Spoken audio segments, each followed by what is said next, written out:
Hoppá, közben Supermanék eléggé megfogták ezt a B-t eddig. Superman egy szuper három fejessel. Meg lesz a harmadik körük, hiszen 5, igen, még mind az 5 CT-l, de Cory ezzel az egy Glockkal és a kis 75-es tevójával.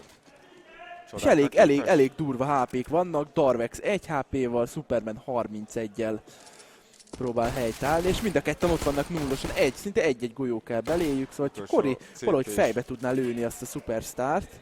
Az érdekes, hogy az utolsó CT is ugye új út felé orientálódott. Hoppá, látta az árnyékot. 1, 2. Na, Cory, hányadik? Cory, negyedik. Nem tudja az 5. CT pozíját, és a CT jön hátba. Hoppa. 17 HP, 10 másodperc, vissza fog jönni. Most egy hatalmas burst fejest kiosztani. Hoppá. Bam, boom.